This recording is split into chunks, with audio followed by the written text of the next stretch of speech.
Hello and welcome to Restore 2022. How's your reading of Exodus going?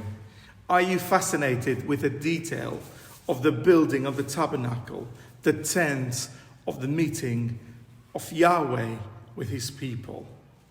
First, the tabernacle was a movable, temporary structure. It was not fixed in any location. And again, it was constructed so it could be carried about easily.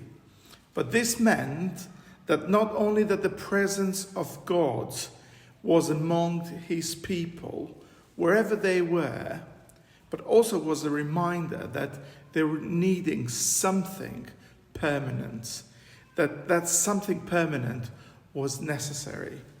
And the reminder was that the presence of God in the tabernacle was not just only a symbol of God being among his people, but among them in a way that reflected his complete sympathy with them and his identification with them, because the people themselves lived in tents. God has been very clear with the details and the instructions. And as we read from Exodus 27 and 28, we are moving from the inner space to the outer space of the tabernacle. And then later on, we move on to the people who were serving there, including Aaron as the high priest. But the worship of God is regulated to its finest detail. The priests were the people who were responsible to minister in God's presence. They were people who were responsible to minister in God's tent. And their robes and the requirements for them to be holy and to consecrate themselves was very serious and was very clearly laid out by God. So every detail is important in every aspect of God's service. And some of these responsibilities of priests were only given to the priests. They had their daily involvement in worship and the maintenance of the tabernacle.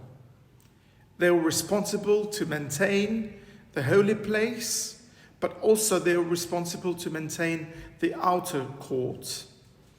It included burning incense each morning and evening, making sure that the lamps were refilled with oil each evening, and also replacing that showbread every Sabbath. But also they worked around the courtyards in the tabernacle. And again, this was working with people there, inspecting their offering and their sacrifices, but at the same time blessing the congregation. It was meant also that they needed to keep the fire going, burning always, and making sure that it was well resourced.